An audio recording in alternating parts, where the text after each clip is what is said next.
Boa noite, galera. Olha o Pó de Santa aí, ó. No cabo, Alex. Olha o Pó de Santa na área aí, ó. Mais um episódio, hein, galera? E aí? Se inscrevam no nosso canal, se inscrevam no YouTube, no Instagram, no TikTok, no Facebook e também no Spotify. Ah, e o canal de corte também, né? Vamos lá também, vamos agitar esse canal de corte. Felipe tá meio devagar lá colocando os cortes, mas ele vai se animar. É que tá pesado a semana. A gente tá gravando bastante aí conteúdos e logo mais será colocado para compartilhar junto com vocês. Galera, não deixem de dar o seu like. O like é muito importante pra gente, pro convidado, e faz com que a gente sempre tá trazendo, procurando sempre conteúdo legal, sempre histórias bacanas, diferentes. E claro, né? Hoje não poderia ser diferente, né? Hoje a gente... Ah, mas Felipe, eu tô esquecendo de alguma coisa, não tô não? Poxa, você falou do canal de cortes, já falou para se inscrever, tem a parte da membresia do canal. A pessoa pode virar membro aqui do canal a partir de R$ 1,99 para apoiar o seu podcast favorito. Olha aí, ó, tá vendo? E vocês, não virou membro ainda? Tá perdendo tempo, hein? Como que a gente vai fazer? Tem que, poxa, dar essa força pro podcast, pro Pó de Santa. Bora lá fazer isso? Olha, vocês devem ter visto aí que a gente postou, né, bastante sobre a agenda. E claro, né, podcast, Pó de Santa vai sempre atrás de histórias legais, de histórias bacanas, e tenho certeza que vocês devem ter visto e deve estar assim, ó, um monte de gente aí sentado no sofá esperando para que eu apresente logo. Pare de muitas delongas, né, porque vocês estão cheios de perguntas, porque o chat aqui, doutora, ó, não para, tá bombando. Cuidado com as perguntas, hein, ô Felipe? Vai devagar, hein? Não, pode deixar. Não vai, né? Pelo amor de Deus. Olha, galera, eu vou fazer um pouco só da apresentação. Agradecer primeiramente, né, de ter aceitado o convite, tá aqui junto com a gente hoje. Mas, ó, tá até perdido, porque, meu, currículo não é fácil não, hein? Hoje nós estamos com quem? Galera, com a doutora Thaís Villa, neurologista especialista em quê? Duvido que não tem ninguém aí sentado na sua sala, ou do seu lado, ou que você conheça que sofra muito de enxaqueca. É ou não é? E, a mulherada, cara, é difícil, viu? Porque a maioria, olha... sempre tá com dor de cabeça, sempre. Mas a doutora tem o remédio certo para todos vocês. Então não percam esse episódio. Doutora Thaís, neurologista com doutorado pela Universidade Federal de São Paulo, Unifesp, e pós-doutorado pela Universidade... galera, Pó de Santa não tá fraco, não. Universidade da Califórnia, UCLA, nos Estados Unidos. Idealizadora do Redash Center Brasil, clínica multiprofissional pioneira e única no país no diagnóstico e tratamento integrado das dores de cabeça e da enxaqueca. Pega a visão, hein? Você que não tá aí e depois não seguir aí, como diz o meu amigo lá, o Monteiro, vai lá, hein, papá, porque, né, eu não sou baiano, mas a praga dele pega. Se inscreva, senão morre amanhã, hein? Olha lá, hein? Olha, já até me perdi aqui, ó. Professora, chefe... agora sim. Professora de Neurologia e chefe do setor de cefaleias da Unifesp. Ó, 2015 a 2022. Membra titular da Academia Brasileira de Neurologia. Membra da Sociedade Brasileira de... Ó, galera... Vamos deixar ela falar um pouquinho, né? Porque eu vou ficar aqui e só eu vou falar e o chat já tá falando que eu tô falando demais. Doutora, muito obrigado. Prazer é meu. Obrigado por você ter aceitado o nosso convite. É uma honra estar aqui e hoje nós vamos fazer com que a doutora... desbravar o mundo da enxaqueca. Não. Vai, mas ela não vai ter mais espaço na agenda. Acho que até o ano que vem, porque olha, não é por nada não. E galera, vamos lá, vamos seguir. E você que já sabe ou não sabe, como que é, Felipe, o nome da clínica lá para eles, @ o quê? Clínica Headache, é isso? Isso mesmo. Center. É Headache Center Brasil. Olha lá, hein? HEDACHE, Headache Center Brasil. Você sabe o que é headache? Headache é dor de cabeça em inglês. Olha aí, É que o ó. pessoal vai ler, às vezes só não sabe o nome, né? Sim. Mas headache é dor de cabeça em inglês. Ah, Então, é vai o centro da dor de cabeça do Brasil. Ah, ela tava reclamando agora há pouco aqui, porque, fica até 8, 9 horas da noite atendendo. Ah, agora vai estourar. Não é, galera? Agora vocês vão arrebentar de consulta, a clínica vai encher. Doutora, muito obrigado. Obrigada, Alex. É um prazer estar aqui com você.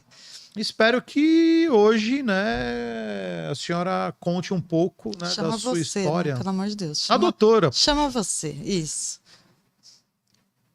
Doutora Thaís, a gente começa assim.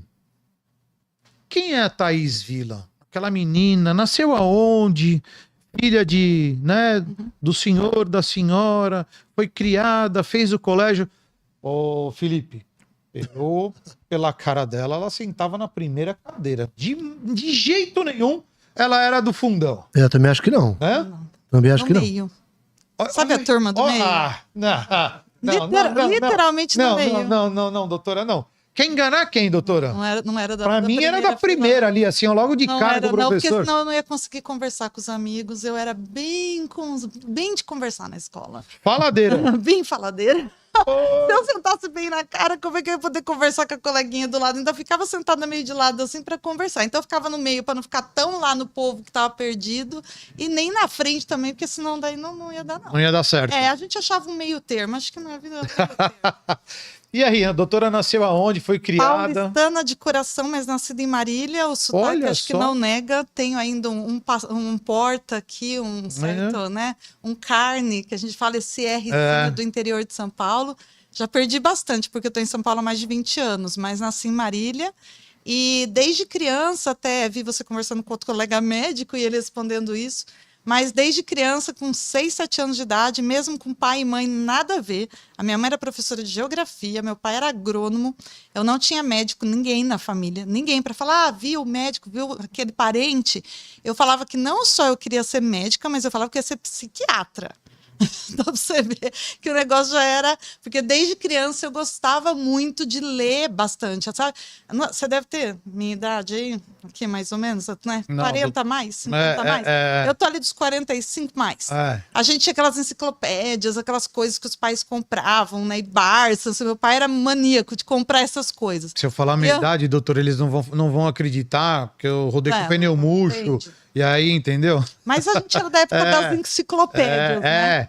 E meu pai comprava muito essas coisas, eu gostava muito de ler Delta Larousse, exatamente. Eu ia lá, ó, naquelas de corpo humano, coisas especialmente de cérebro, como é que a gente dorme, como é que o olho enxerga, como é que é memória. E eu gostava muito de ler sobre coisas de cérebro já.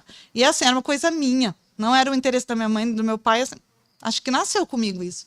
E aí eu lendo muita coisa disso, eu falava, eu vou fazer psiquiatria. Porque eu vi já de criança que era a área da medicina, que mexia com essa coisa da mente, e eu falava, eu vou fazer psiquiatria, né? E realmente, com 17 anos, eu entrei na faculdade em Campinas, fiquei em Marília até os 15 anos. Até os 15? Até os 15, isso. E aí, com 15 anos, eu percebi que se continuasse em Marília... Eu queria passar com 17 anos, eu tinha esse negócio de, não quero fazer cursinho, quero passar direto. E aí eu falei, se eu ficar aqui, acho que não vai dar muito certo, porque escola mesmo não era tão legal, tinha familiares em Sorocaba, uma cidade maior, já mais perto daqui de São Paulo, né? Minha avó de lá. Eu mudei para fazer terminal, o que chamava-se colegial, né? Na época, o ensino médio. Sim. E aí, realmente, com 17 anos, eu passei na PUC em Campinas. Então, você saiu de Marília com 15 anos e foi para Sorocaba. Para Sorocaba. Fiquei 2 anos lá para terminar o ensino médio. E aí, com 17 anos, eu passei direto. Eu passei direto na PUC em Campinas e comecei a faculdade de medicina.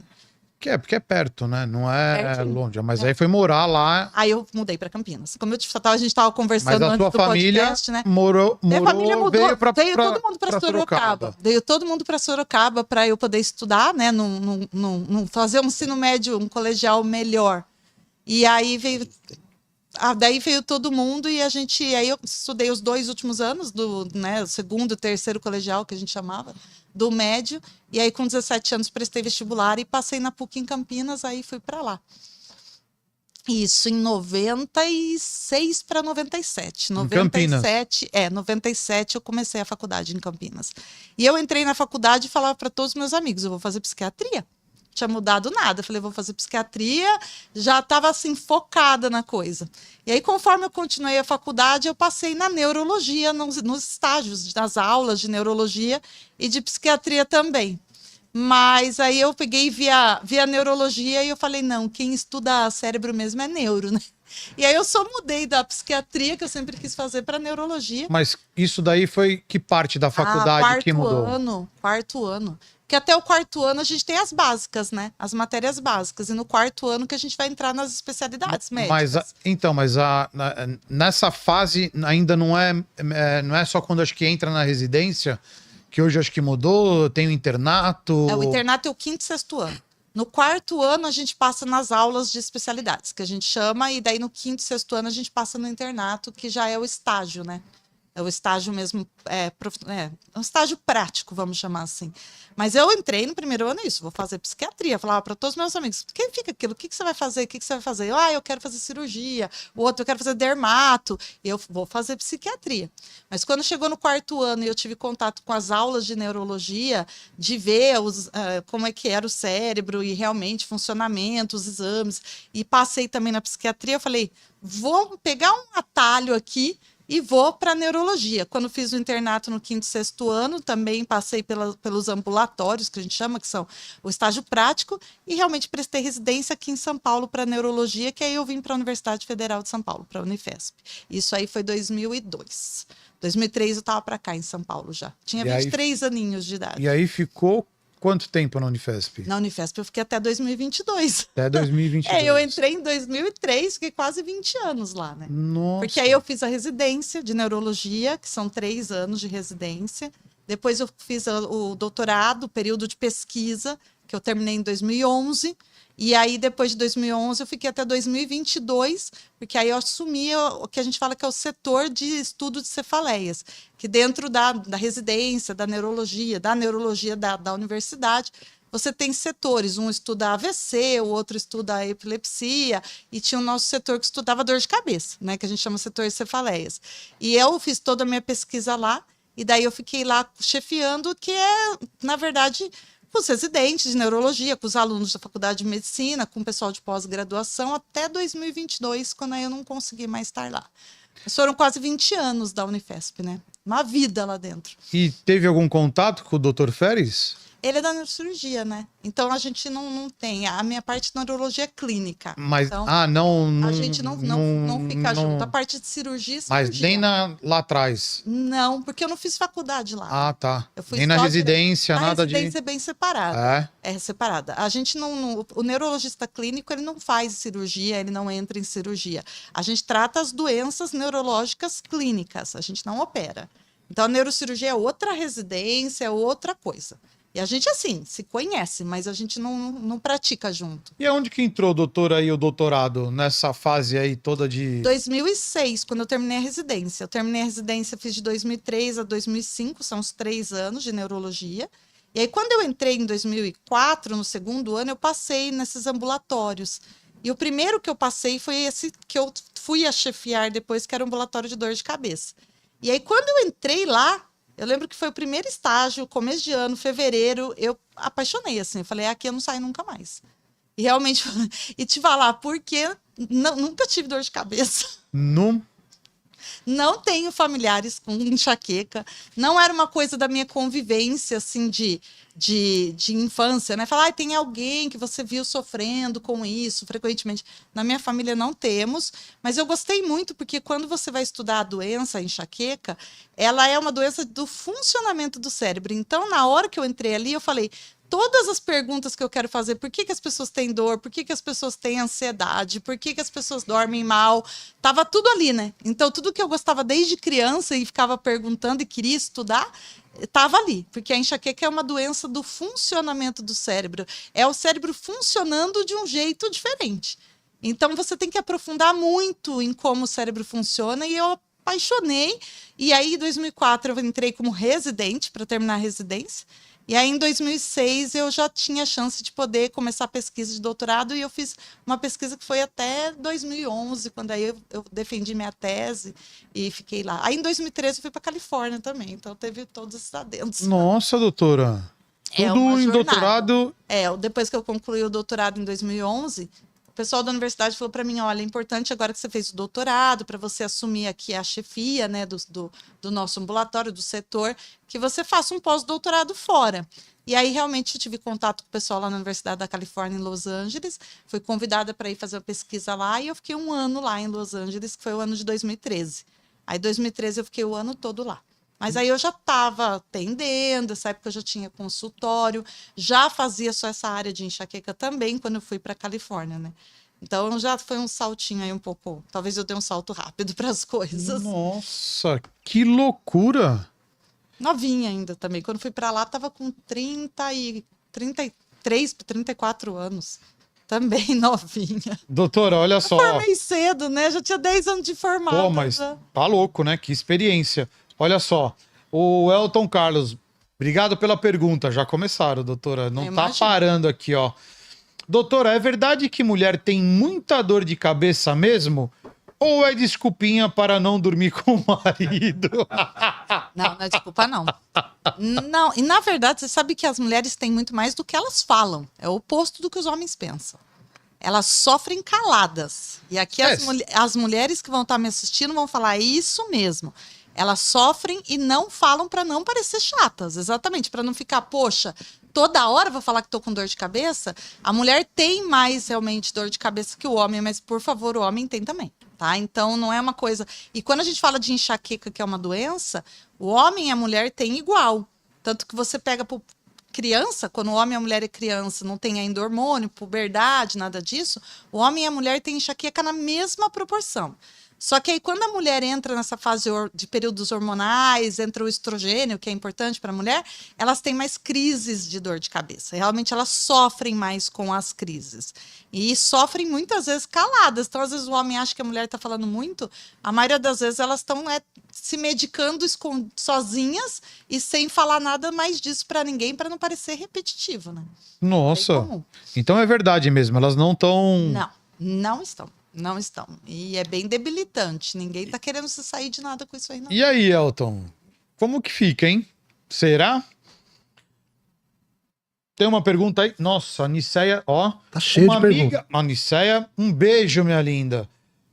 Uma amiga minha me falou que foi diagnosticada com enxaqueca oftálmica. A senhora pode explicar um pouco sobre isso?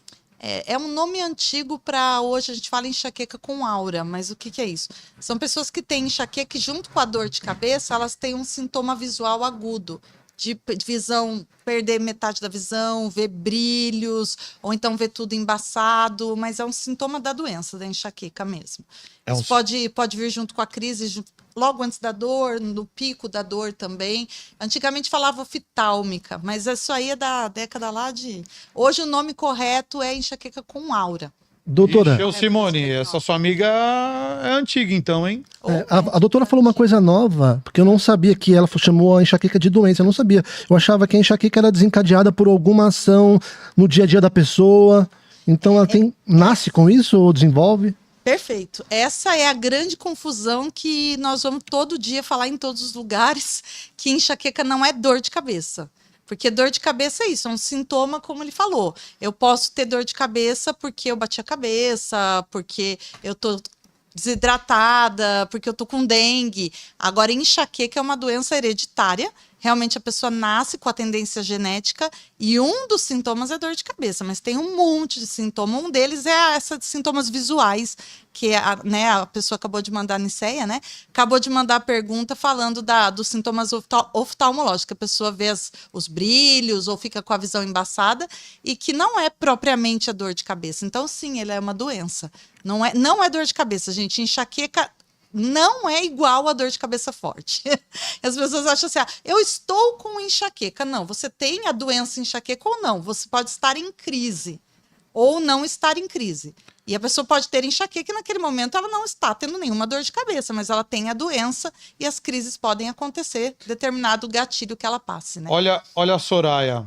É, Soraya Mirassol, um beijo pra você também.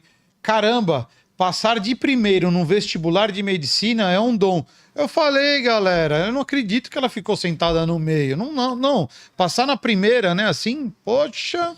Ô, doutora, quando alguém tem uma doença, a pessoa faz o exame e detecta ali. No caso da enxaqueca, o que é visto no exame para falar você tem, você não tem? Aí é a parte mais difícil, né? Porque na verdade não tem exame.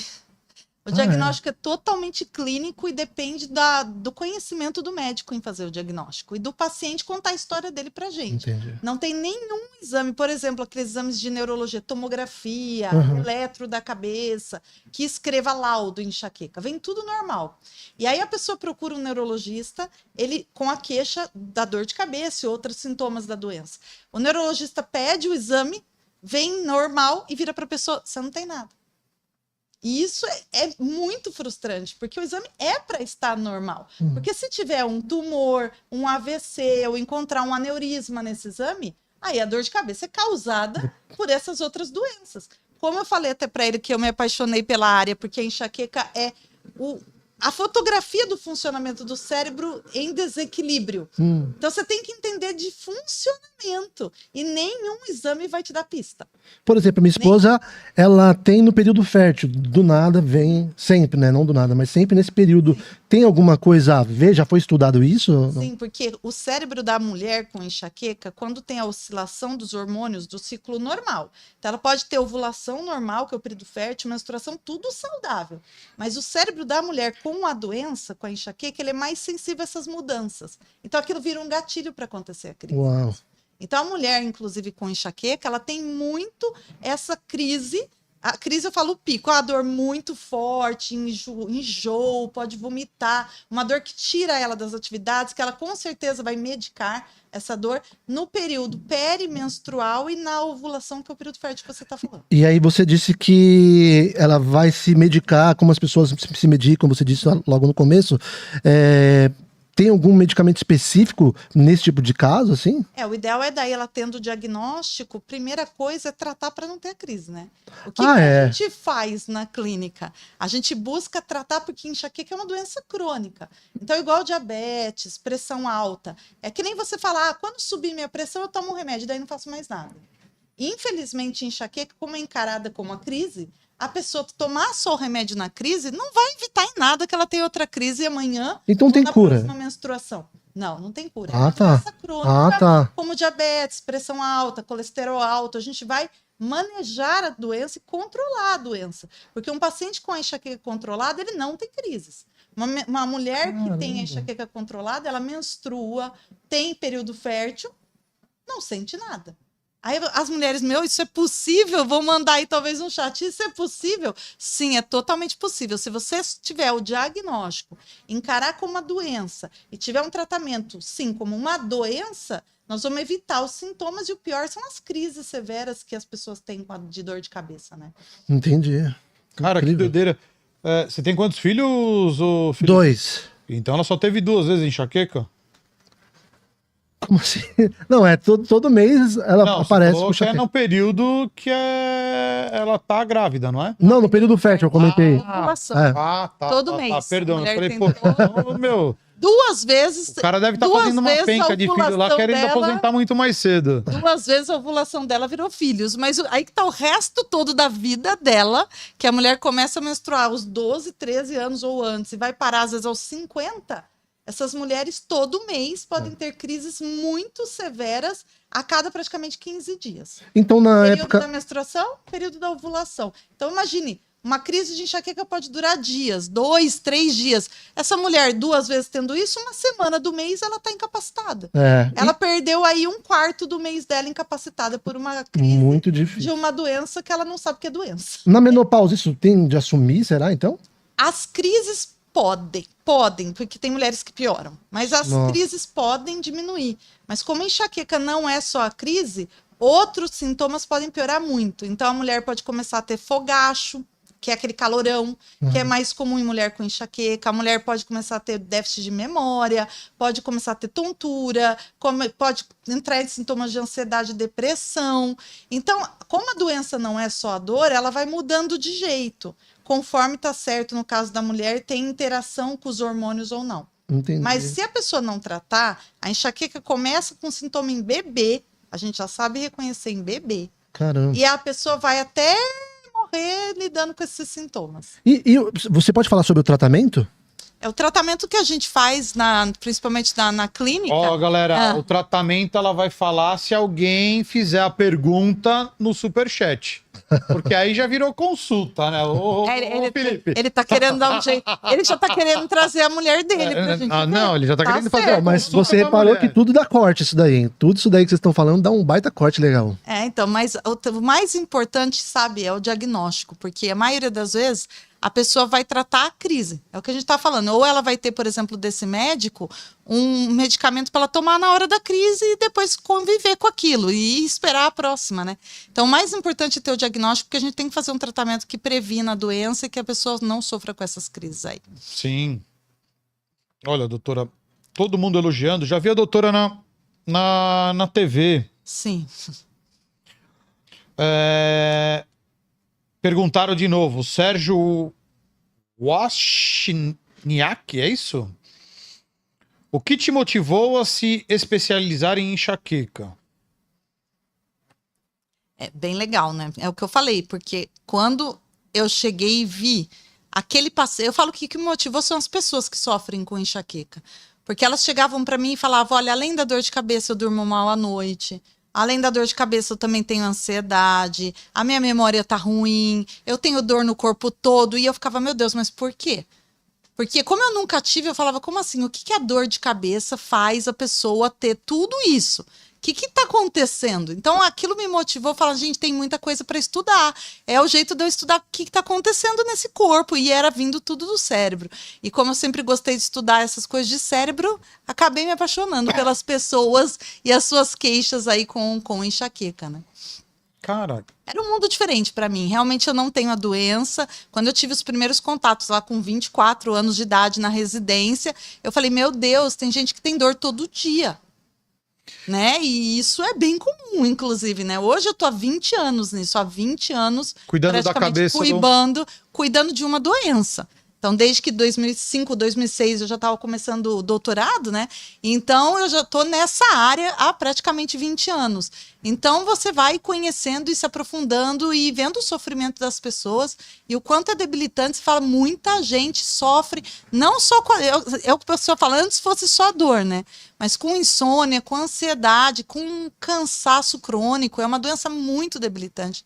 Você sabe, Alex, que a Organização Mundial de Saúde já falou que a enxaqueca, além de ser a primeira doença em frequência no mundo, só perdendo para cárie de dente, ela é a doença mais debilitante em adultos até 50 anos, que é a nossa faixa mais produtiva que a gente tem, né? Então, não é aquela doença do idoso, aquela hipertensão da pessoa idosa ou do diabetes que vai complicar lá na frente. Ela vai deixar a pessoa debilitada na adolescência, na idade produtiva, quando ela tem que trabalhar, ela tem que criar filhos, ela tem que fazer faculdade. Então, é muito grave, né? Então, tanto que a faixa etária dos nossos pacientes é jovem.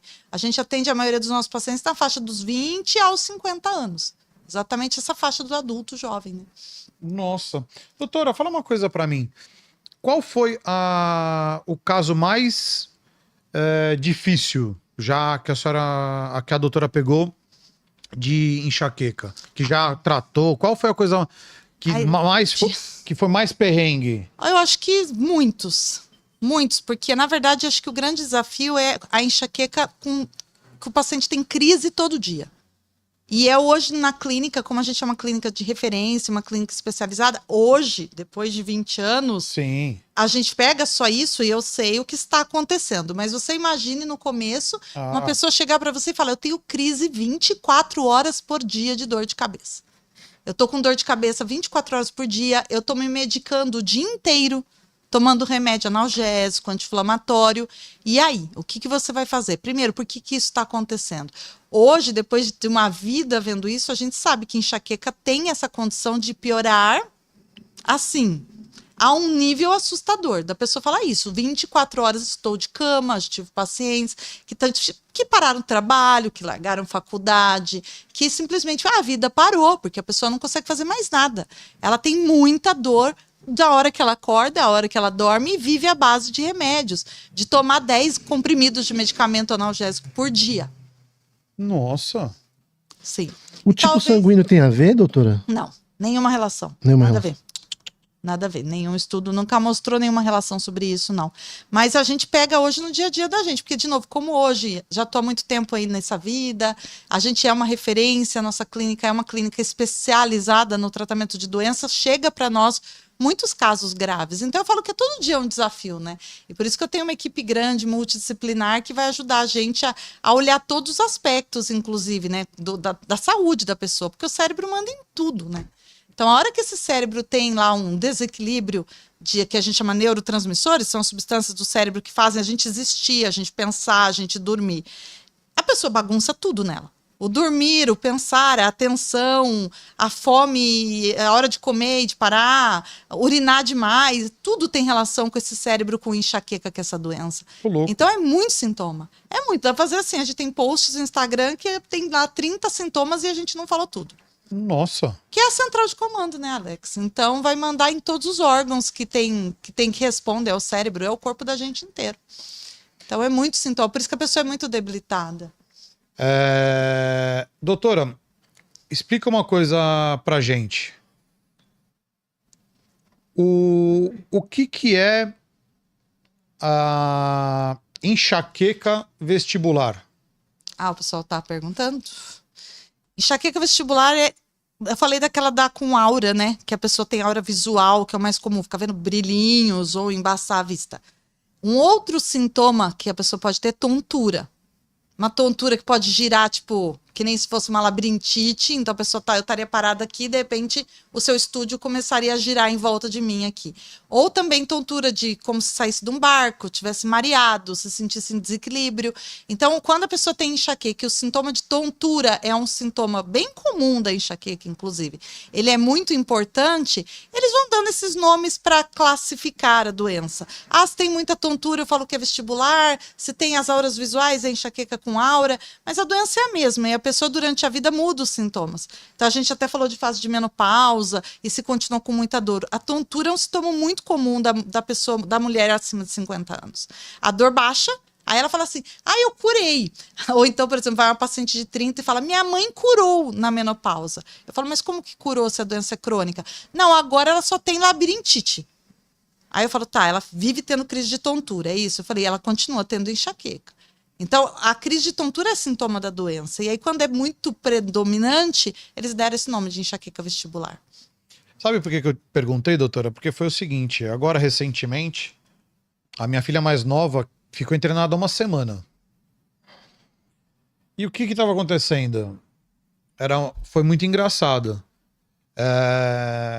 Ela ia para a escola, quando estava chegando na escola, ou tinha chegado na escola, tipo, ela passava mal, tontura, vômito, dor de cabeça, aí vinha embora. Aí levava no pronto-socorro. Chegava no pronto-socorro, medicava, fazia o exame, não tem nada. Exame volta, normal, né? tranquilo. Até que aí, nessa última vez que ela ficou internada, eu falei pra minha mulher, não, leva ela pra tal. Aí ela pegou e levou. Aí medicou, fez os exames e tal, não tinha nada. Na hora que prescreveram a alta pra sair do pronto-socorro, ela foi levantar, tava com tontura. Aí o médico falou, não, vai ficar. Como? Não pode sair e tal, não sei o quê. Enfim, internou. Internou numa terça, saiu tipo numa quinta, numa sexta-feira. Fez todos os exames, tudo, não sei o quê. Ainda tava com aquela restrição. Se saísse da cama sozinha, ia apitar na enfermeira, que ela não podia sair, tinha que ser acompanhada, risco de queda e tudo mais. Exato. Fez tomo, ressonância, fez tudo. Nada. Zero. Aí veio o neuro. E aí pegou e começou a conversar com a gente e tal, não sei o quê. E aí falou, pô, olha, isso é mais, né? Porque a minha mulher tinha visto tal, não sei o quê. Poxa, mas como que fala que não é, né?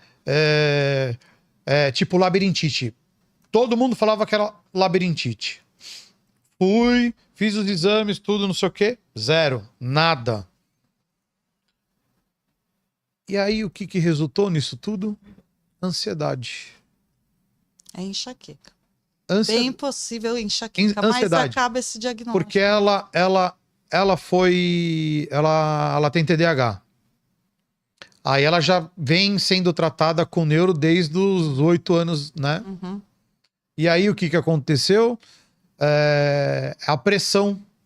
A pressão da gente, tipo, é dia de prova, é isso, você tá assim, você, pô, sabe a nossa pressão? E aí quando ela se via numa dificuldade, aí ela entrava em parafuso. Aí ele aumentou um pouco, né, na medicação, tal, não sei o quê, e tá...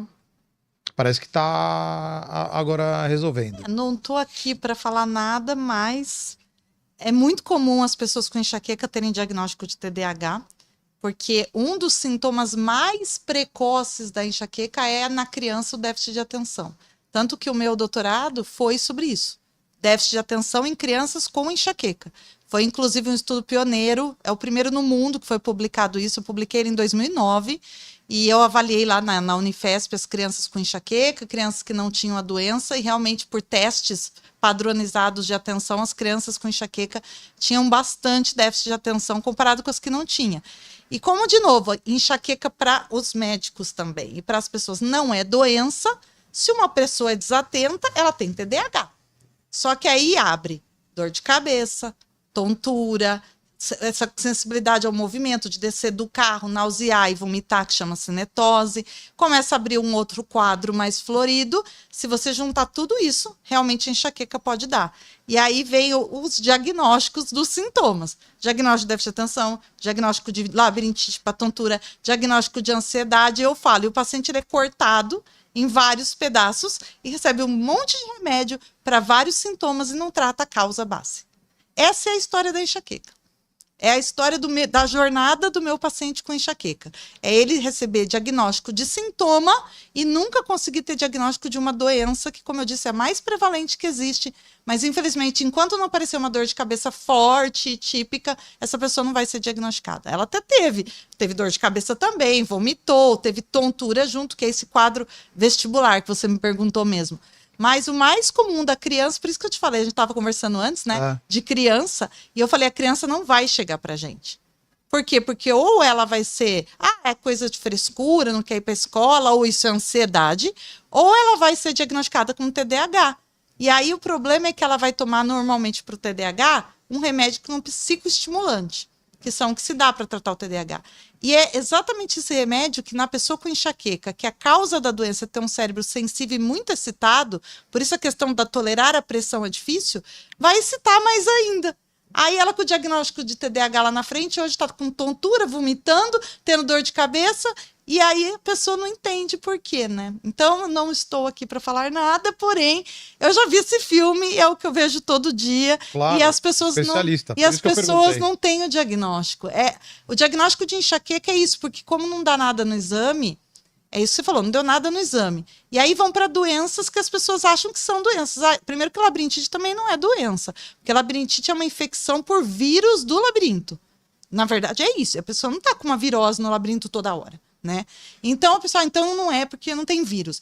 Então é ansiedade, porque o gatilho tá certo de cansaço da escola, para um cérebro muito alerta, muito sensível da pessoa com enxaqueca, vai dar sintoma. Então, a causa é a ansiedade. E aí a pessoa acaba que vai girando. É a jornada típica da pessoa que sofre com enxaqueca. Só que quando a dor começar todo dia, e é aquilo que eu te falei, a pessoa começar a tomar analgésico todo dia, e aí ninguém mais sabe o que fazer, aí é quando chega para um especialista e aí a gente fala, peraí, isso aqui é enxaqueca, a gente tira essa história da criancinha até a vida toda dela, e a gente vê esses diagnósticos, esses tratamentos de sintoma, porque o que você está tratando é um sintoma, mas e a causa?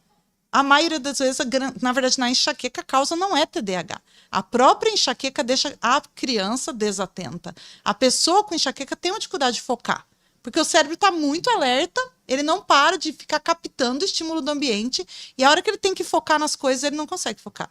E aí, então é TDAH, porque a pessoa é agitada, é ansiosa e é desatenta. TDAH. Pronto. E vai tomando os rótulos aí, tratamentos, infelizmente, não tão adequados assim. Que doideira. A Simone Nicéias aí. Doutora Thaís, o que a senhora acha do uso recente de substâncias injetáveis, que são especiais para a prevenção de enxaquecas, comumente chamadas de anticorpos monoclonais? Tá certo, ela tá sabida. Ela provavelmente ou tem a doença ou tem alguém próximo, né? E já procurou um neurologista, mas realmente são os tratamentos para controle da doença, que a gente, uma das linhas. Na verdade, os anticorpos anti-CGRP chama. São realmente medicações que a gente injeta debaixo da pele, que a gente pode usar mensalmente ou até cada 3 meses. E ele vai agir realmente nos nervos e no cérebro, no sistema nervoso, acalmando esse cérebro e tratando a doença mesmo. Então, vai prevenir as dores, vai melhorar os sintomas que a gente falou de atenção, melhorar sono, e realmente é muito seguro, é muito eficaz, mas também por ter um custo, é bom a pessoa ter o diagnóstico correto e usar isso da maneira adequada para que ela tenha sucesso no tratamento. Olha só, hein? Mas a gente usa bastante na clínica. Os anti-CGRPs, os anticorpos monoclonais. A gente indica muito. E doutora, fala outra coisa pra mim. Qual que é a diferença entre enxaqueca para dor de cabeça normal, sinusite, etc? Primeiro que eu não conheço dor de cabeça normal. Eu falei, como eu não tenho, pra mim ter dor não é normal. Sim. Então, se eu tenho dor de cabeça e eu não tenho, toda vez, ou eu tava com H1N1 quando eu tinha uma causa. Primeiro, ninguém tem dor sem causa, por isso não pode ser normal, né? Problema, de novo, como a enxaqueca é comum, as pessoas têm muito essa doença, elas acabam, infelizmente, sem diagnóstico, banalizando, e o paciente entra para mim e fala assim, Alex, eu vim hoje aqui porque agora eu tô muito ruim, eu não paro de ter crise todo dia e tal. E antes, como é que era? Antes eu tinha dor de cabeça normal. Antes era normal. Antes era normal. Então é isso, não existe dor de cabeça normal. Se eu falar pra você dor de dente normal, você acha normal? Não. Se eu chegar pra você e falar dor de barriga normal. Se eu falar, tô com uma dor no joelho normal. Você vai falar, não, vou no ortopedista. Se eu tô com dor no dente, eu vou no dentista amanhã. Mas dor de cabeça as pessoas chamam de normal. Então, como que a gente... Claro, né? Qual seria a causa da dor de cabeça?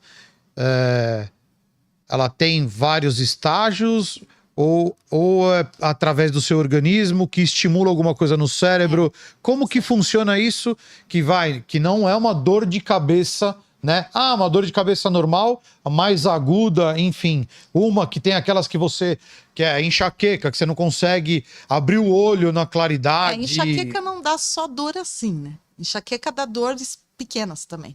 De novo, quando você tem uma dor de cabeça, tem 2 situações acontecendo. Ou o seu cérebro está avisando de alguma coisa importante para você, porque o que dói na cabeça são os nervos. A gente tem nervos na cabeça, nervos é o cérebro para fora. A gente tem nervos na cabeça e sempre é o cérebro que ativa esses nervos para que eles inflamem e doam. Mas isso pode estar acontecendo porque alguma coisa está sendo um estresse para o seu corpo, tipo uma dengue, uma gripe, a sinusite é bem mito também, tá? Que dói tanto a cabeça. A maioria das vezes é crise de enxaqueca que a pessoa tá. Mas tá acontecendo algum problema e o seu cérebro tá sinalizando, ou ele mesmo, o cérebro, ele está com uma doença que está estressando ele e ele manda o aviso. Então, ou ele está avisando porque ele está estressado, ou ele está avisando porque você tem alguma doença e ele precisa avisar com dor de cabeça, uma doença aguda. Normalmente, eu tenho uma dengue, eu tenho uma baita dor de cabeça porque eu estou com dengue. Curou, acabou. Na enxaqueca, a pessoa vive com dores. E dores pequenas. É isso, ela está sempre com a cabeça dolorida, com o couro cabeludo sensível, porque os nervos, porque o cérebro está em sofrimento sempre, e ele vai avisando. Ele vai falando, oi, faz alguma coisa, meu. E aí ele vai inflamando os nervos. Então, o primeiro sintoma, por exemplo, da pessoa ter enxaqueca não é crise, é ter o couro cabeludo sensível. Então a pessoa fala, eu pentei o cabelo e tá dolorido, eu ponho tiara na cabeça e não consigo ficar, eu não consigo usar um chapéu, um boné. Então já tá inflamado porque o cérebro tá em sofrimento. E isso vai virando dores crônicas que a pessoa toma um primeiro analgésico, até um dia que ela tem essa crise bem forte, que aí a pessoa acha, agora eu acho que é enxaqueca. Mas a enxaqueca começou lá no primeiro dolorimento.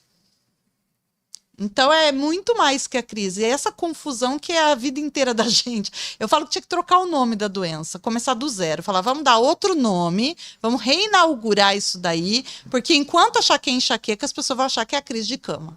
Então vamos reinaugurar a doença, começar do zero, trocar o nome para uma síndrome do cérebro acelerado, o cérebro tá excitado, e aí as pessoas vão entender, agora é uma doença, então realmente eu tô tendo dor de cabeça e os sintomas por conta do sofrimento do meu cérebro. Porque a enxaqueca virou crise de dor de cabeça forte. Até a pessoa com enxaqueca mesmo, quando ela não tá com crise, ela fala, agora eu não estou com enxaqueca.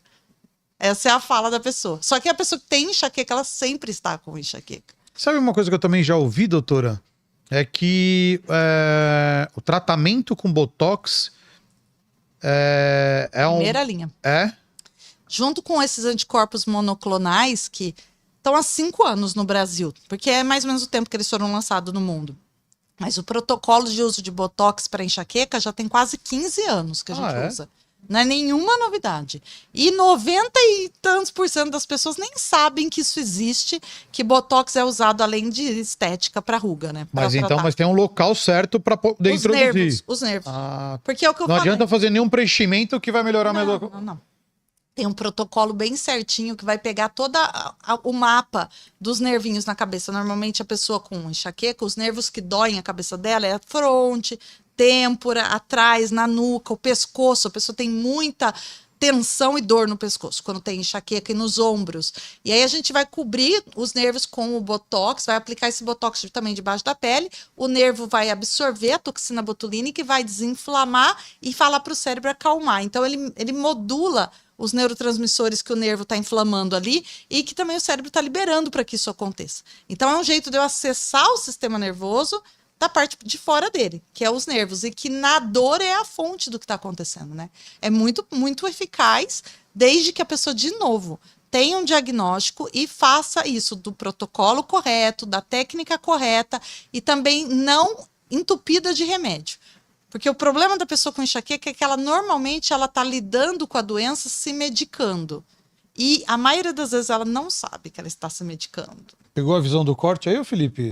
Inclusive tem uma pessoa que comentou aqui, a Érica Leite, disse o seguinte: doutora, fiz um Botox há 20 dias e estou sofrendo dose dupla pela enxaqueca e pela aplicação. Minha cervical está travada e sinto dor. O que pode ter acontecido? Pode ter acontecido 2 coisas. Primeira coisa, pode ter acontecido ela estar com dor, porque é aquilo que eu falei, o couro cabeludo da pessoa, a pele da pessoa do pescoço já é toda dolorida. E aí, na hora que a gente faz o Botox, infelizmente, tem que pôr com agulhinhas, e aí isso pode deflagrar uma crise, porque a pessoa já tem sensibilidade na região. Então, né, isso pode acontecer, ela continua em crise. Técnica mal feita, às vezes realmente também o profissional não tem expertise de fazer a técnica do procedimento. Então o importante, de novo, não adianta ter uma Ferrari se a gente não sabe dirigir. Então eu posso ter o conhecimento que existe esse tratamento, mas eu não sei a técnica, eu não sei indicar isso, eu vou fazer no paciente de qualquer jeito, vou fazer dele no ápice da crise, isso vai não melhorar. E 20 dias também, quando você faz o Botox, ele começa o efeito depois de 15 dias, 1 mês. Então a pessoa ainda está em crise e está ainda dolorida o lugar das agulhas. Ela também tem que aguardar um pouquinho para ver como que vai ficar daqui 1, 2, 3 meses, que é quando a gente avalia o resultado do Botox. Doutora, olha só, ó. Doutora Thaís, sou fã de uma escrita. Como a senhora, vai aí a mensagem. Que nada no limite, que nada nos defina, que nada nos sujeite, que a liberdade seja a nossa própria substância. Estou rindo agora porque sei que a senhora é fã dessa escritora. Acertei? Aí começaram, né? Tal, não sei o quê. Sim. Gente, já li esse sou texto. Velhinha, uma velhinha antenada de 70 anos. Quem que colocou? Obrigado, você, é uma fofa. A Simone Nicéia. Mas ela tá antenada nos tratamentos aí, né? Não, ela é fora de sério. Ela é fora de sério. Doutora Thaís, por que a enxaqueca também é conhecida como migrânia? Migrânia é o nome científico. É o nome científico? O nome científico é migrânia. Vem do migraine em inglês. Migraine, daí é portuguesado para migrânia. E o enxaqueca vem de chaquecas, que é do espanhol. Aí o enxaqueca vem do termo em espanhol, científico, e o migrânia vem do migraine, que é o termo em inglês médico. Mas enxaqueca e migrânia é a mesma coisa. Aqui a gente está falando só o português, o migrânia é o que trouxe do inglês, mas é o nome científico da doença. Uma coisa engraçada, é verdade, né? Doutora Thaís, os maridos, companheiros nunca entendem suas esposas, companheiras, quando elas alegam que passam até 72 horas com enxaqueca. Sim. Defende nós, mulheres, por favor. Não, mas é o que eu falei, né? A pessoa. Falou no começo. Falei, a pessoa ainda fica quieta ainda. A maioria das vezes as mulheres não falam. Eu falo assim: você comenta sobre isso com as pessoas? Eu não, vou falar que tô com dor de cabeça todo dia. Porque é muito comum, não é raro, não, as pessoas terem dor de cabeça da doença da enxaqueca todo dia. Então ela fica chata, né? A pessoa não vai ficar todo dia. A pessoa até finge, faz até uma cara de paisagem, finge que tá tudo bem. Aí ela fala assim: você tá olhando, parece que eu não tô com dor, né? Mas eu já aprendi a fingir, porque senão a pessoa vai olhar pra minha cara e falar: mas de novo? E sim, é uma doença crônica, de novo, não vai passar. Enquanto não tratar e controlar a doença, sim, todo dia, de novo, a pessoa, às vezes nem é só dor, a pessoa tá cansada, a pessoa dormiu mal. Eu acho que isso é muito mais comum que a dor, inclusive. Os sintomas, além da dor, são muito mais comuns que a dor. E isso acaba com a vida da pessoa, né? E, doutora, tem algum, para quem tem, né, a enxaqueca, tem algum tipo de tratamento para quem é gestante? Ou é a mesma coisa? Também. A gente pode muda? A gente pode usar botox para gestante. É liberado o uso para gestante quando é para doença. O estético eles não fazem porque não é uma coisa necessária para gestante. É um estético, né? Sim. Mas o botox para doenças, ele é liberado para gestante. E é super seguro. Porque a hora que eu aplico aqui no nervo, a toxina para aqui. Ela não cai na corrente sanguínea, ela não fica chegando para o bebê. Então é extremamente seguro tratar com o botox, a gestante com enxaqueca. Muito seguro. Naquele caso eu acho que vai ter alguém aí que vai ter que ir pra clínica aí, hein? Você que vai fazer visita aí na clínica? Eu não, mas eu li. Mas eu li o comentário da Erika Leite, ela falou que tá com dificuldade de endeglutição também pelo Botox. Isso causa também? Não, aí foi bem mal aplicado, hein? Nossa. Porque não tem porquê, a gente não faz aqui. É tudo na cabeça, não tem por que tá na musculatura da deglutição. Se a pessoa que tá falando tá com dor, ela comentou aqui. Aquilo que eu falei, não tem técnica. A pessoa não sabe aplicar. Isso nunca aconteceu na nossa prática. Tipo há 15 anos a gente faz isso. Esse tipo de prática do Botox e tal, ele é ensinado nas universidades? É algo novo que você consegue executar ele nas clínicas com... estética, né? Botox é estética. Não, na verdade, tem um monte de doença que trata com Botox. Enxaqueca, bexiga hiperativa, doenças musculares, que a pessoa tem contraturas, se chama distonia, tem muito tremor, é tratado com Botox, muita coisa. Mas, normalmente, algumas residências de neurologia têm treinamento, mas, por exemplo, na USP tem, quando eu estava na Unifesp, a gente tinha alguns treinamentos para o residente de neurologia. Mas não é dado na faculdade de medicina que eu saiba, não. E o tratamento é muito específico, né? O tratamento com canabidiol é aprovado, existe? Não, e pelo contrário, os estudos mostraram que canabidiol para enxaqueca, depois de um tempo utilizado, ele pode inclusive deixar a doença pior. Meu Deus. E o paciente pode ter alguma dependência do canabinoide, tanto do canabidiol como do THC. Por que vai fazer esses derivados de cannabis? Eles, no começo, eles melhoram a dor. E aí a pessoa, só que com o tempo, a dor acaba viciando naquela necessidade. E ela vem cada vez mais forte. E foi bom falar isso, porque isso não acontece só com canabidiol, isso acontece com café, isso acontece com analgésico, isso acontece com anti-inflamatório. E o que mais acontece é com café. Eu até falei no outro... Hoje, né, aconteceu um episódio, né? Do quê? Do café. O que foi do café? Que ainda postaram lá na clínica. Exato, né, que a Virgínia falou. Levou acho que uma amiga, porque ela foi fazer o tratamento, estava com a amiga. Isso, e a amiga pediu café. Não, acho que a sua recepcionista quer uma água, um chá, né? Porque já sabe. Sim. Não vai oferecer café, né? A gente não tem café na clínica, não. E aí a Virgínia começou, como é que é? Não tô entendendo. Ela fazendo o post, né, gravando. Como é que é? Não. Olha só o que ela tá perguntando. É a prima dela que tava É prima? É, prima. Olha só o que ela tá perguntando. Aí chega a doutora pra, né, tipo, chamar. Foi chamar. Foi chamar. Foi isso mesmo. Ela, doutora, eu não acredito. Não, mas nós vamos entrar e ela vai falar pra senhora, doutora, o que ela tá pedindo, se não tem. Tipo, café é um absurdo, né? Porque quem sofre não pode tomar café. Mas o pessoal toma muito, né? Porque é analgésico, né? O café tem muita cafeína. E a mesma cafeína que tem nos remédios que as pessoas mais usam para dor de cabeça, da enxaqueca a maioria das vezes. Então a pessoa toma o café, na hora melhora a dor, volta para aquela dorzinha normal. Tá? Aí a pessoa, depois de 6 horas, o café baixa a quantidade de cafeína no sangue, volta a dor. A pessoa toma outro. E volta e toma outro. Então, a cafeína que está no café, ela vai dando uma dor que a gente chama dor de rebote.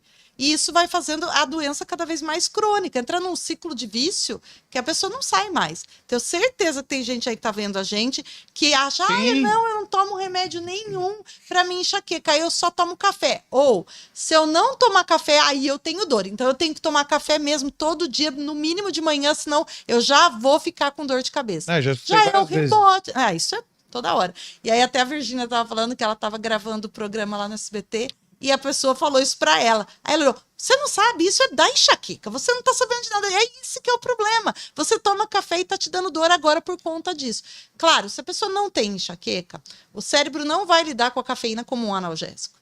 Né? Então a pessoa toma café ou não toma, tanto faz. Mas se a pessoa tem enxaqueca, o cérebro percebe, ele recebe a cafeína no cérebro quando você toma o café, e ele fala, opa, agora eu tenho alguma coisa para manejar essa dor aqui. Então agora eu vou fazer você ter que usar isso o tempo inteiro. Ele recompensa o cérebro a manter esse comportamento. Então essas pessoas que falam, eu sou viciado em café, sem café eu não vivo, sem café eu tenho dor de cabeça, é a pessoa com enxaqueca. E café descafeinado é uma opção? O descafeinado tem cafeína também. Também tem café? Tem cafeína também. Mas não é uma opção. Menor. Então, na clínica, a gente já há alguns anos tentou fazer essa transição. Vamos usar o descafeinado, porque é uma quantidade bem menor, para ver como o paciente fica. Aí a gente tirou o café, deixou o descafeinado. No começo o paciente melhorou, porque a gente tirou aquela fonte estimulante dele. Só que depois de um tempo eu vi ele começar a consumir o dia inteiro café descafeinado do mesmo jeito, e voltado a ter as dores de cabeça de novo, de rebote.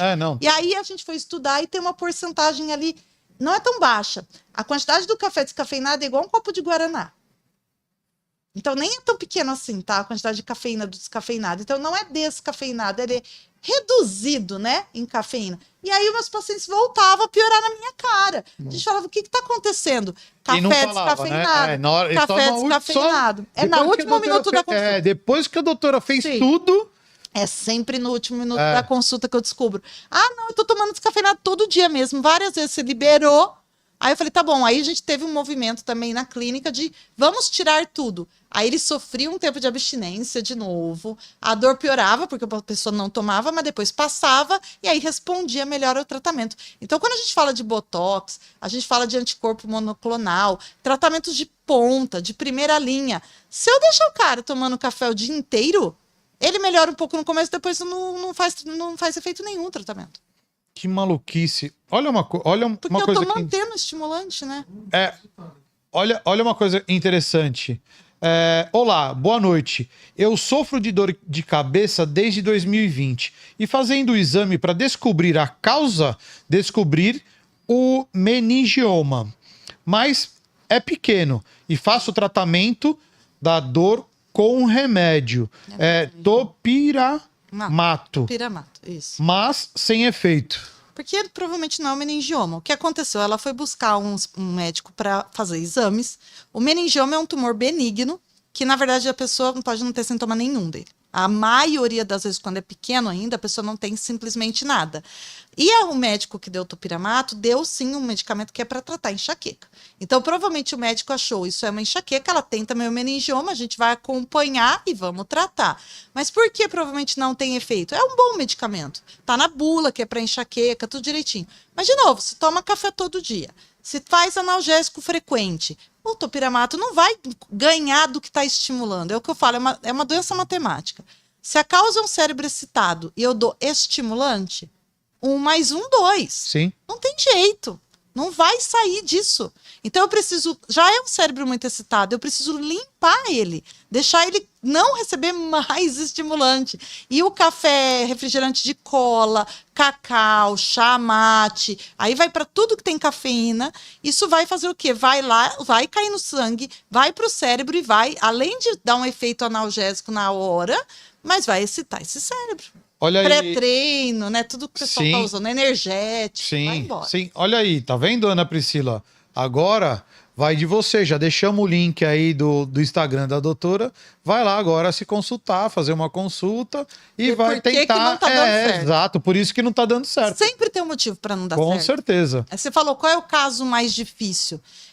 Ainda, assim, na Tomar 99, café. 99, isso é o dia a dia da gente. 99% das vezes não é que a pessoa é refratária ou ela é difícil, é que tem sempre detalhes dessas substâncias, medicamentos, estimulantes que a pessoa está usando e que ninguém perguntou para ela ou colocou que aquilo é um problema.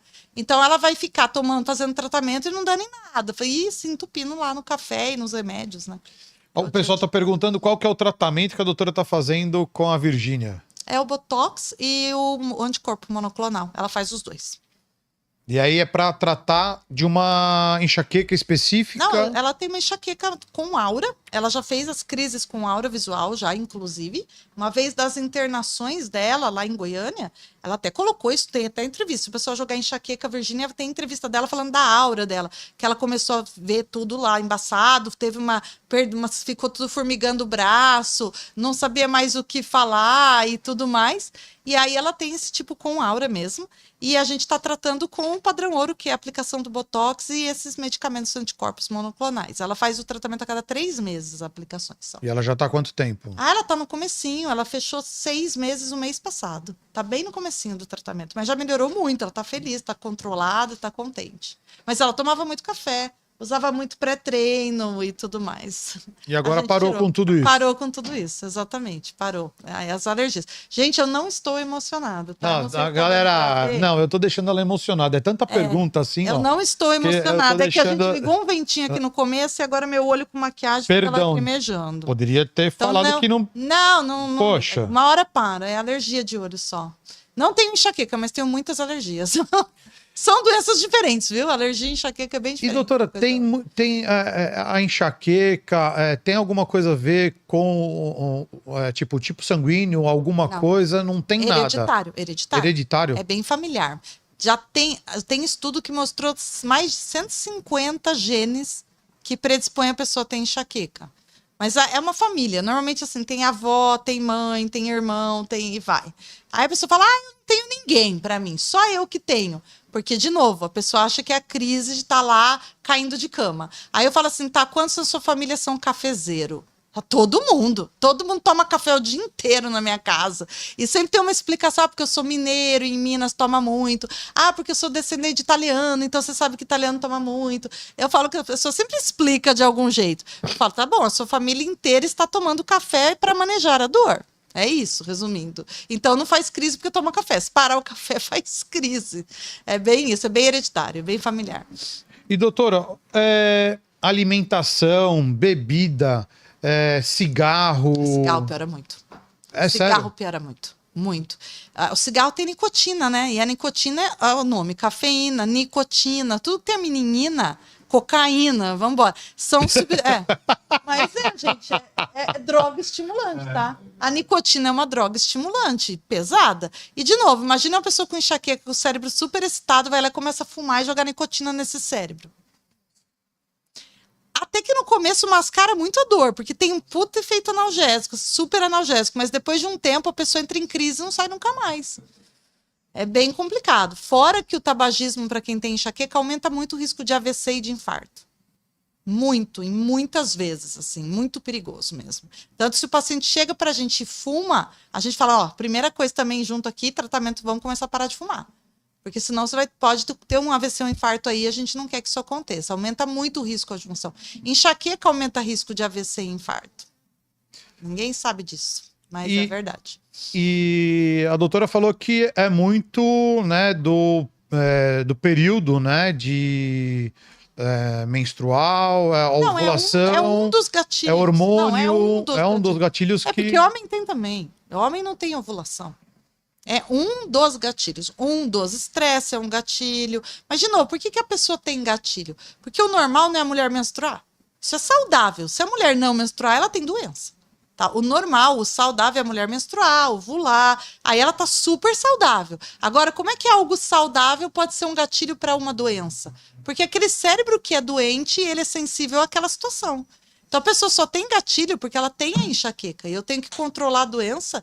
E a partir do momento que eu trato com essas opções que a gente falou e a gente controla a doença, o cérebro acalma. Porque é isso, o cérebro acalma. Ele para de ficar muito excitado. A pessoa menstrua, fica estressada, não dorme direito e ela não tem sintomas. Ela vive uma vida normal. Agora, se a pessoa não trata, ela tem gatilho com tudo. Então ela fala, agora foi porque eu fiquei estressada e ansiedade. Agora é porque eu dormi mal, porque eu passei da hora de comer, porque eu comi queijo, porque eu menstruo, porque o tempo virou, porque tá muito calor, porque tá muito frio. É porque a pessoa vive em crise, na verdade, né? Então ela vai explicando com a vida dela. Então é difícil. A alimentação também influencia muito? É esses estimulantes. Outras coisas estimulantes, além de coisa de coca, café, chocolate, por exemplo, cúrcuma, gengibre, canela, as especiarias estimulantes. Também vão chegar, a pessoa vai lá, toma chá de gengibre, vai no japonês, acha que foi o peixe que estava ruim. Não, foi o gengibre. O gengibre, ele é bastante estimulante. O pessoal coloca para emagrecer, inclusive em suco verde, porque ele estimula o metabolismo, né? Então, ele estimula o cérebro para estimular o metabolismo. E aí a pessoa pode ter ou crise, ou ela pode, na hora, aquilo que eu falei, melhora a dor até na hora, porque ele tem um efeito anti-inflamatório, só que depois está excitando o cérebro, a pessoa volta a ter crise, tem que tomar de novo, volta a ter crise quando é chá, tem muito isso no Instagram, né, de chá de gengibre, é ótimo, porque na hora, de novo, resolver a dor na hora é só tomar uma dipirona, ou às vezes talvez um chá de gengibre, ou até um remédio, uma morfina, mas você só vai na hora, depois vai voltar. E quais alimentos são contrários a esse em relação a fazer melhorar ou apoiar o tratamento? Tem alimentos que têm principalmente complexo B, mas não é assim. A alimentação tem que ser normal para uma pessoa com enxaqueca. Os meus pacientes que tratam, eles comem normalmente, exceto, eu falo, comer remédio, ter estimulante na comida. Eles aprendem realmente o que tem que tirar ali para não ficar excitando o cérebro deles, e depois eles comem de tudo. Mas alimentos que tenham complexo B, que tenham ômega 3, então peixe, folha verde escura, ajuda. Mas se a pessoa pode se entupir de rúcula, comer salmão todo dia, se ela tomar o café junto e o analgésico junto, uma Coca-Cola, não vai fazer nada. Exatamente, não vai fazer nada. O mais importante é saber isso, que enxaqueca é doença, que o cérebro está excitado e eu não vou lá dar mais excitação para ele na minha alimentação.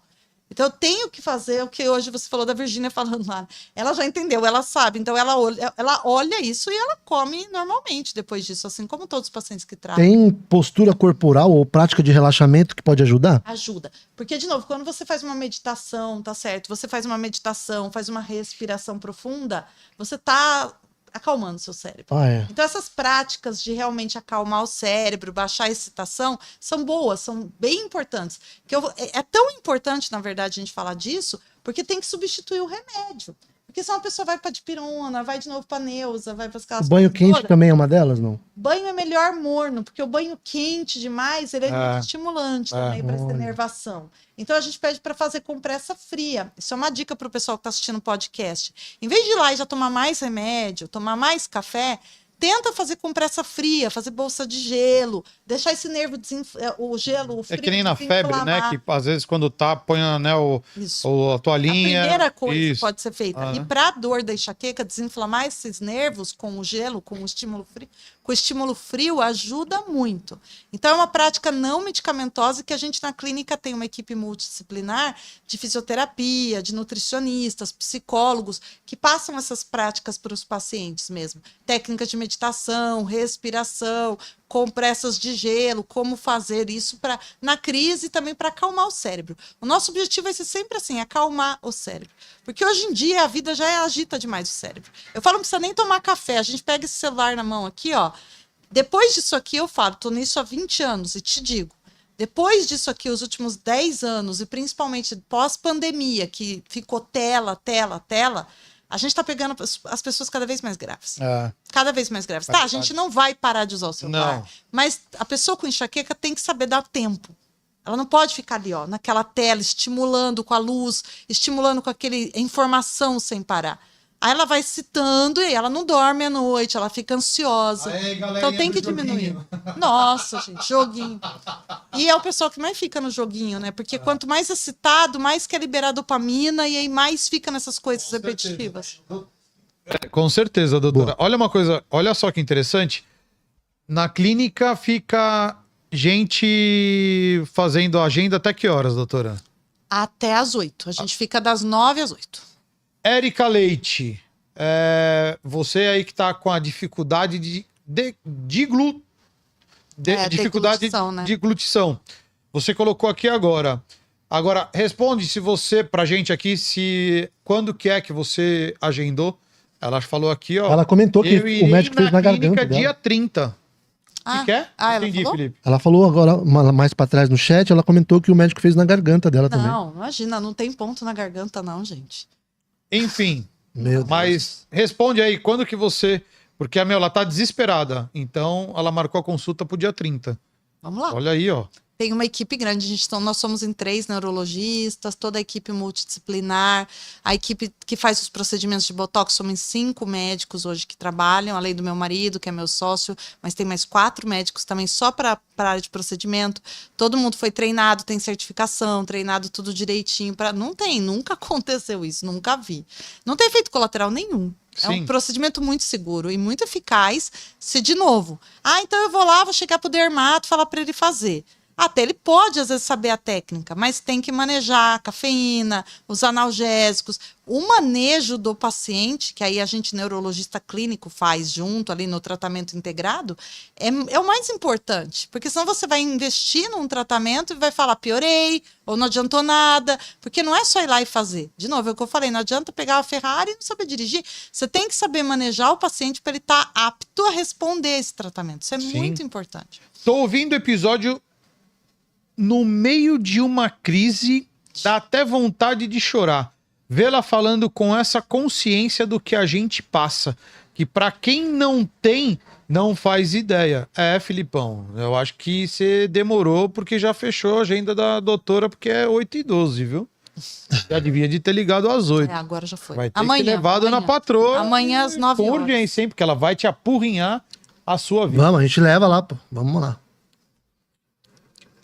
Cara, tá, doutora, ele vai deixar aberto pra depois a doutora ver e assistir. Cara, olha, doideira as perguntas. Falei que o assunto era Não, quente. não, Muita gente, a doença é muito comum, quente. né? E a doença é muito comum. E quando a gente explica dessa forma, a pessoa é como a que falou aqui, a pessoa. Ela fala, poxa, alguém tá entendendo o que eu passo. Porque é isso. Você tá com dor de cabeça, mais uma vez, toma e vai com aquelas dicas, né? Toma dipirona, então.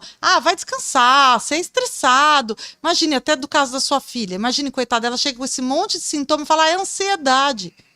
Não que a ansiedade não é algo menor, mas e aí, o que nós vamos fazer agora, né? Então, assim, é complicado, né? A pessoa quer ouvir, olha, qual é o seu diagnóstico, qual é o nosso plano de tratamento, esses sintomas estão dentro do esperado, ela quer entender o que está acontecendo com ela. E é isso que a gente faz, as consultas são longas, a gente fica 2 horas numa primeira de consulta com o paciente. 2 horas. Que loucura. Nossas consultas de início são 2 horas para pegar da vida inteira da pessoa, tudo que está acontecendo, sintomas, uso de medicação, tudo isso daí. Ela tá falando, a Érica, que fiz direcionada pelo convênio. Agora eu não entendi. Enfim. Aí, de novo, a expertise do profissional, né, que faz a aplicação, né? O Daniel Weber perguntou quais que são os hábitos noturnos. Essa daí você falou, Alex? Oi? Os hábitos noturnos que podem prejudicar quem sofre com enxaqueca? Essa você perguntou? Mas não, mas ela pode... é bom falar. Sim. Não só hábitos noturnos, acabei de falar, ficar no celular na cama. A gente chama uma coisa importante que é higiene de sono, né? Que a pessoa, todo mundo que fala de sono, é neurologista, fala sobre ter uma higiene para o sono. Que a hora que você pensa, eu tenho um horário, eu quero dormir às 11 da noite. Quando for 10 horas, 9h30, 9 da noite, sai da tela, dá um descanso, toma aquele banho morno, né? Começa, né, a respirar, diminuir. Aí a pessoa deita na cama e fica no celular para pegar no sono, a pessoa fica com a TV no quarto assistindo, e aí o cérebro da pessoa com enxaqueca já é excitado, aí não desliga, não dorme nada. Fora que a própria doença, é importante falar, dá muito distúrbio de sono. A pessoa tem muita insônia, a pessoa tem despertares à noite, acorda para urinar com frequência, porque o do sono é leve, acorda cansado, acorda com a dor, toma um café e começa tudo de novo. Então, o sono já é ruim pela própria enxaqueca. E com esses hábitos realmente noturnos que estão perguntando, aí a pessoa não vai desligar a cabeça nunca, né? Cara, Isso que quando a pessoa tenta dormir com enxaqueca, fica lá pensando tudo que aconteceu, tudo que vai fazer daqui a um mês, tudo que ruminando tudo as coisas que vai dar certo, vai dar errado. Mesmo que ela deite, fique quieta, a cabeça não para. Quem tem enxaqueca que tá aí sabe, não consegue fazer o cérebro parar. Não para de pensar 1 minuto, aí desfoca também tudo, aí à noite eu quero dormir. Aí começa a pensar tudo que não tinha que estar pensando. Aí imagina ainda ficar no celular, não vai ajudar, né? doutora, você tá criando agora em poucos minutos, poucas horas, um grande enfermeiro. Que é? O Felipe agora vai encher muito o saco da Nuna para ela poder parar de fazer. O que ela mais faz? Toma muito café, joga um joguinho. Muito café, coca, muito tempo no celular. Tudo de ruim mesmo. E olha, uma coisa eu falo para vocês, o cérebro já é difícil de acalmar, né? E hoje com a rotina que a gente tem, que é tão excitante, já é tudo para estimular, é muita informação, é muita tela. O cérebro, ele vai ao limite, ele vai à exaustão, ele chega, eu falo, um burnout cerebral. E é muito difícil acalmar o cérebro. Eu falo que o cérebro ficar mais tranquilo, mais frio, em vez de quente, é difícil pra caramba. E na vida que a gente vive, então, é tudo para estimular e o pessoal se entupindo de estimulantes. É energético. Tanto que você olha, vai no supermercado, eu fico besta de ver que você chega no caixa do supermercado, a primeira coisa que tem um monte de energético, um monte de chocolate, pode ver tudo que é estimulante. Porque é o que as pessoas estão consumindo, né? Agora, eu tenho sérias preocupações com o futuro da geração atual aí. Agora, doutora, porque tá difícil. Agora a doutora falou um negócio bem interessante, que eu nunca imaginei, né, que eu poderia, tipo, tá perguntando e vai colocar a cabeça da galera em parafuso. Sim, em parafuso. Pra pensar. Burnout. Boa. Cérebro pifa. Esgotamento mental. Por que essa epidemia de burnout? Porque, de novo, o cérebro já tem uma tendência, enxaqueca é prevalente, mas o cérebro de todo mundo tem uma tendência mais a excitar do que a desligar. O cérebro é assim, ele quer excitar, ele não, acalmar já é muito difícil. E, de novo, hoje em dia, com todos os estímulos que a gente recebe, a pessoa já está cansada, e como que ela vai combater o cansaço? Em vez de falar, não, eu vou dormir, eu vou me tranquilizar, eu vou meditar, ela vai tomar café, tomar energético, tomar Vinvance lá, o remédio para TDAH, Ritalina, é remédio para tudo, né? É remédio para estudar, é café para acordar, é energético para balada, é tudo estimulante. Chega uma hora que o cérebro não aguenta mais, ele pifa. Aí a pessoa tem uma crise de ansiedade, a pessoa tem uma depressão, entra numa fase de depressão, porque não está aguentando. O cérebro fala, chegou, eu vou perder todos os neurônios aqui. O cérebro é um órgão elétrico, né? Ele se comunica os neurônios com eletricidade mesmo, né? Neurotransmissores e eletricidade. Chega uma hora que ele fala, ou eu breco essa situação, ou eu vou perder os neurônios, eu vou ter morte de célula. E aí a pessoa afunda, né? Doutora, você comentou tem falado muito sobre acalmar o cérebro, né? Sim. Acalmar o cérebro. É a nossa ordem do dia, todos os dias. Então, e o pessoal, ele vai atrás, então, de calmantes naturais, coisas fitoterápicas. É uma saída, uma solução também? Acalmar? Acalme com a rotina. O cérebro sabe, mas ajude ele. A primeira coisa que eu falo para essas pessoas, adianta eu tomar um fitoterápico se eu tomo um café o dia inteiro? Primeira coisa que eu falo, diminui os estimulantes que você ingere, né? Diminui, reduz se você já não entrar estimulante, se você não for movido, eu só consigo trabalhar tomando café o dia inteiro. Eu só consigo acordar se eu tomo café de manhã. Ou Coca-Cola o dia inteiro, ou tem que ter chocolatinho para beliscar o dia inteiro. Se você tá colocando cafeína no seu corpo o dia inteiro, não adianta, não vai ter fitoterápico que faça milagre. Essa galera, ela vai querer um substituto, por exemplo, do café, do chocolate, da coca. O substituto é o cérebro saudável. Mas vocês Deveria chegam ser a... isso, não é? Hoje o pessoal fala muito de detox de dopamina, né? Fala muito isso, mas é isso que eles estão dizendo.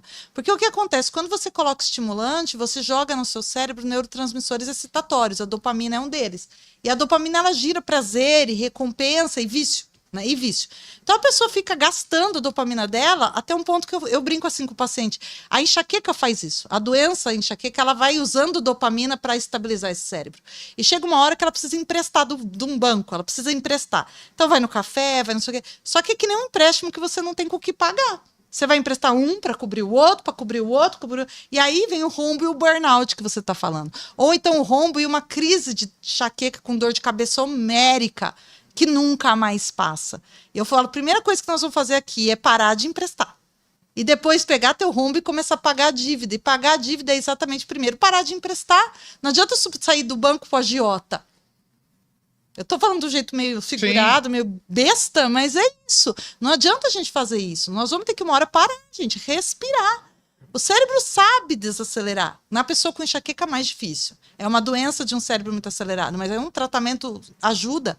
Mas todo mundo, ele sabe. Se a gente der uma mão para ele, ele vai conseguir.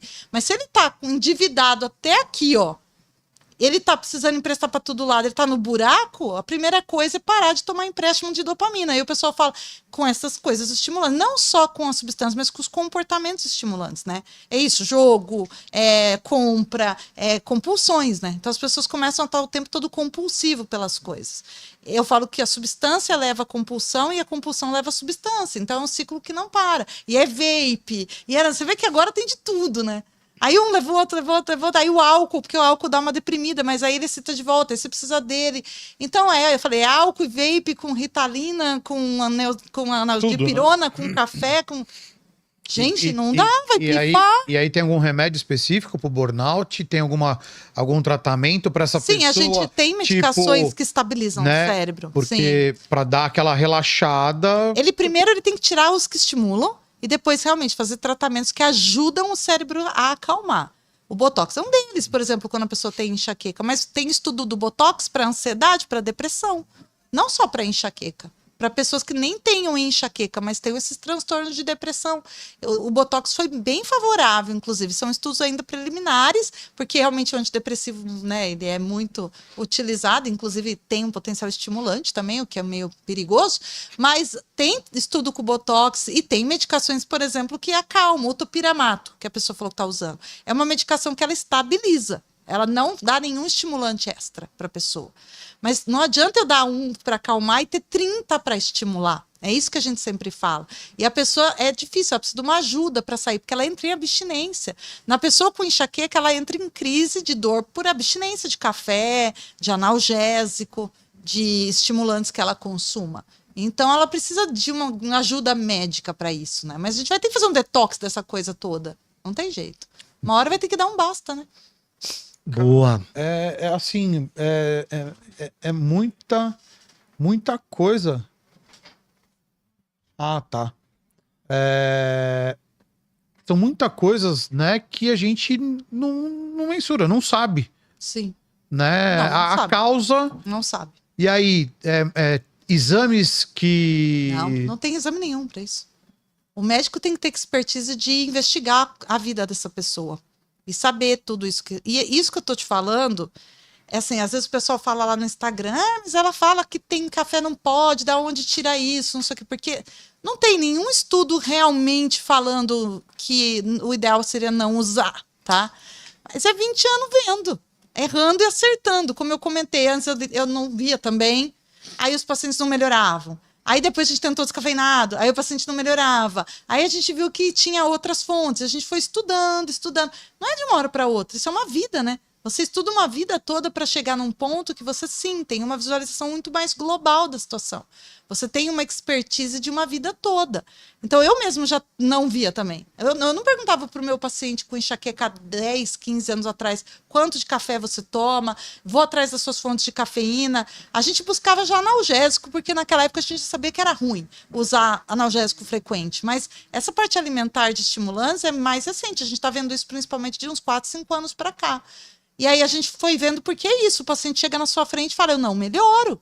Faça alguma coisa, eu não estou respondendo ao tratamento. E aí um paciente faz diferente, ou a gente tem uma conduta diferente, 10, e 20, 100, 500 e 1000, e a gente começa a ver que tem um caminho, né? Que a gente tem que seguir para isso. E estudar o que são esses alimentos, o que essas substâncias fazem no cérebro. Mas o que a gente vê é que as pessoas estão emprestando esses estimulantes cada vez mais, né? Está crescendo no jovem, principalmente, de uma maneira assustadora. Nossa, ó, a galera... Não, a doutora tem que voltar muito mais, porque não, ela tem muito assunto.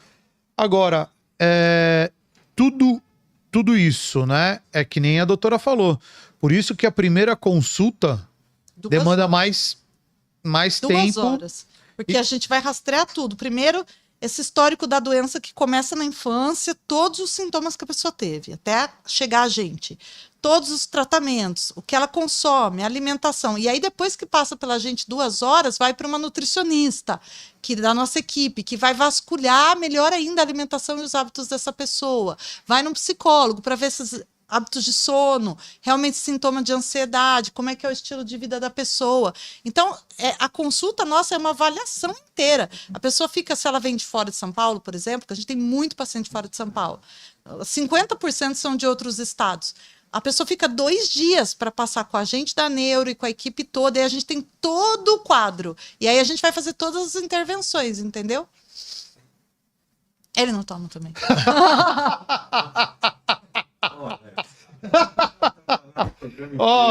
Não, mas agora a galera vai começar a perguntar o que é que eu tô dando risada, que você falou que não toma. Agora vai complicar o negócio. Vamos pro desafio, Alex? Calma, você tá aflito? Tá com compromisso? Não. Poxa, pensei, cara. É que você comentou Ficou aí. com medo aí porque a visita nova chegou. Quem chegou? A visita nova chegou, você ficou com medo? Não, nem vi quem chegou. Tá. Doutora, a Simone Niceia pediu pra doutora explicar aquela frase, que ela tá curiosa, que a doutora falou, o que significa, qual o sentido. Do qual da frase da escritora? Que ela estava falando de que o importante é a pessoa ser ela mesma, não é? Eu acho que foi isso. Você falou aí no Alex começo. pede, por favor, para a doutora explicar essa frase dita por ela. A dor de cabeça pode ser um sintoma bastante comum para muitas pessoas. Sim. No entanto, não é normal sentir dores no dia a dia. Nenhuma, gente. Não é para ter dor. Eu não sei porque que as pessoas acham que é normal ter dor. O corpo saudável, o corpo são, não tem dor. O sinal de dor é sempre de alguma coisa que está acontecendo errada. Então, não é para acostumar a ter dor. Né? Mas, infelizmente, como disse, a enxaqueca é muito comum. O cérebro é um órgão importantíssimo, como eu digo para os meus pacientes. É o único órgão que eu não transplanto, não troco, que se morrer o cérebro, morreu o corpo, né? Que é chamada morte cefálica. Então, ele é tão importante que qualquer coisa que ele detecta que você está saindo daquele equilíbrio dele, ele vai disparar dor no nervo da cabeça, que é o mais fácil de acontecer. Mas se você está tendo dor de cabeça, alguma coisa não está legal. Você pode ter certeza que teu cérebro está avisando, ó, isso aqui não está legal para mim. Eu estou cansado, eu estou exausto, eu estou entrando em sofrimento.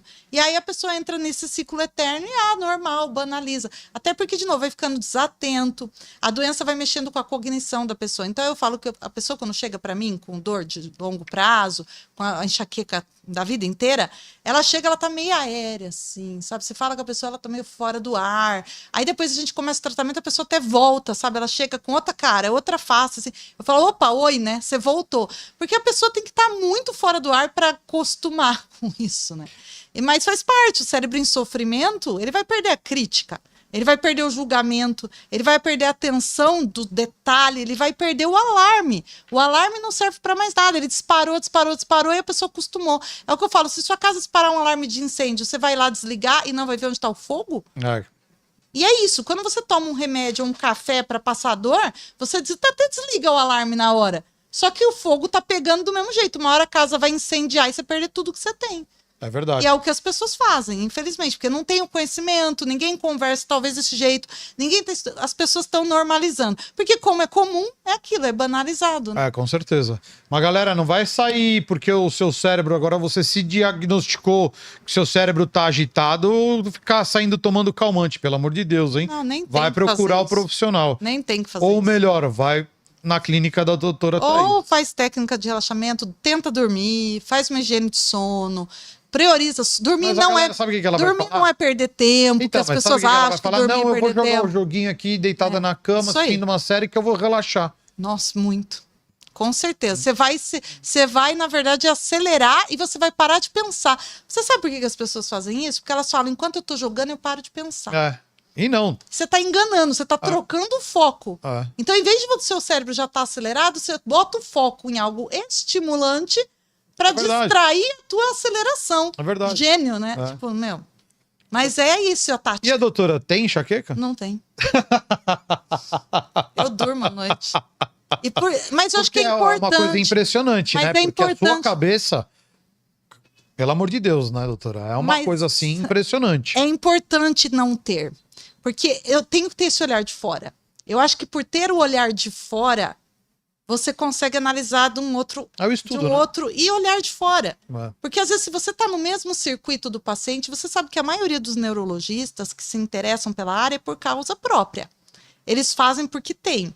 Mas você está naquele circuito. Como eu nunca não tenho, eu olho de fora e eu consigo falar, meu, isso aqui não está normal, entendeu? Ou isso aqui pode ser diferente, eu chego para paciente, isso aqui pode ser feito de outro jeito. Eu não tenho dor de cabeça, não tenho. E eu chego e falo, ó, dá para não ter. Existe. Tá? É pouca gente, mas existe. Então vamos lá, vamos junto, vamos pegar esse caminho. Que nem quando eu era criança, na minha casa pouca gente consumia café, mas eu tomei, para mim tanto faz. Quando a pessoa não tem enxaqueca, ela não tem que emprestar estimulante para acalmar dor, nem para retroalimentar o sistema, né? Então funciona diferente mesmo, mas o olhar de fora é importante. Senão você fica no mesmo circuito que a pessoa, né? Com certeza. Boa, vamos então para o nosso desafio. A doutora está preparada para o desafio? Falaram pra doutora ou não? Não tô sabendo não. É. Vamos lá, preparada sempre. É isso. Preparada Se ele sempre. pegar o pincel, lascou, doutor. É, Mas esse- como o Américo tá na frente, não vai deixar... Não, tudo bem. Pô, não pega. Esse episódio aqui vai ficar para a eternidade no YouTube e as pessoas vão poder voltar lá em 2005 e ver como a doutora pensava e o que ela ensinava, falava. E a gente já falou muito sobre neurociência, enxaqueca. Agora a gente gostaria de falar sobre coisas triviais, mas que são muito importantes. E a primeira dela é: qual que é o seu lugar favorito na vida, o lugar que você mais gosta de estar? Nossa, acho que em casa, né? Primeira coisa. Tá em casa, né? Acho que a casa da gente é a hora de chegar, é a hora de descansar, e eu gosto de viajar bastante também. E eu não tenho um lugar favorito, eu gosto de viajar para lugares diferentes, gosto de mudar. Mas o primeiro lugar é em casa, né? Em caso. E eu gosto de dormir, viu? Porque eu não acho que dormir é perder tempo, não. Eu durmo mesmo muito bem. E se eu não dormir 7, 8 horas no mínimo, eu tenho sono. E não fico lidando com café, não. Eu acho que o mais importante é isso. E o melhor lugar que a gente tem que estar é na gente mesmo, na própria pele também, né? Acho que isso é importante. Acho que essa resposta é melhor ainda. É? O melhor lugar que a gente tem que estar é com a gente mesmo. Se sentir bem debaixo da própria pele, sem dor, se sentindo saudável, levando a vida de uma forma leve e vendo que o normal é estar... Isso aí, sem dor, gente. Te convenceu, Felipe? Tá me convencendo aqui, com A certeza. maioria fala, né? Que é em casa, olha só. É. E a segunda é a gente falar de gastronomia. Qual que é a sua gastronomia, né, favorita e o prato que você mais gosta? Também gosto de muita coisa. Muito difícil essas perguntas, eu mais gosto. Eu sou uma pessoa bem variada. É um desafio mesmo, né? Eu como de tudo. Eu gosto de salgado. Sou uma pessoa de salgado. Você sabia que a pessoa de enxaqueca ela é fissurada em doce? Esse sério? é um sintoma. A pessoa é muito... A pessoa fala, eu sou doceira, eu só gosto de doce. Fique atento. Porque é um sintoma possível, inclusive com compulsão por doce. E o principal doce é chocolate, porque aí já vem a cafeína junto. Eu sou uma pessoa que gosta de coisa salgada, que nem você tem aqui. Isso aqui, amendoinzinho, ó. Ovo de amendoim de adoro. Mas não é de plástico não, doutora. Não, porque sei. ficou falando, não deu tempo de degustar. Mas eu gosto de coisas salgadas, sou mais do sal, vamos dizer assim. Olha só. Boa. Doutora, indica pro pessoal um filme ou uma série e depois uma música. Música também gosto de muita coisa. Eu gosto de MPB, rock progressivo. Ó. Uma música foi difícil. Ontem eu tava ouvindo Gênesis. Olha aí, ó. E sabe citar a música? Eu gosto de musical box, gosto de Pink Floyd e gosto de MPB também, bastante.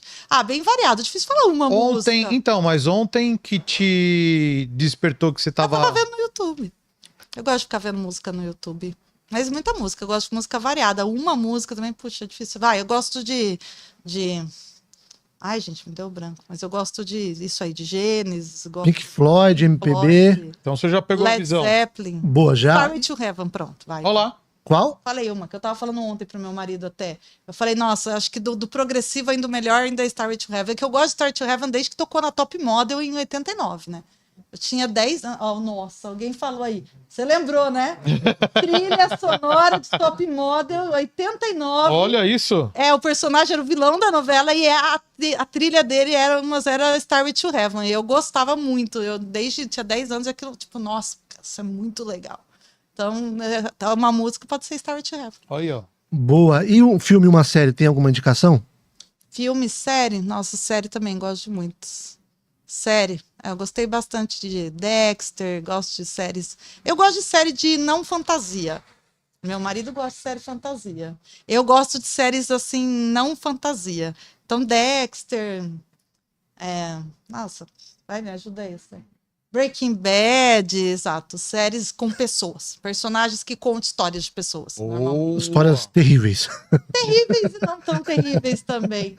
Boa. Mas eu gosto de série de vida real, assim. Não sabe aquela coisa meio fantasiosa? Não é muito meu estilo. Boa, esse era o desafio, a gente já passou por ele. E agora eu passo para o Alex encerrar esse maravilhoso episódio da melhor acabou? maneira. Já, é. Mas já? Nem vi passar. Eu falei que a gente ia ficar Ai, até que bom. amanhã, mas... Quase 2 horas já, foi muito Eu acho rápido. que o Felipe...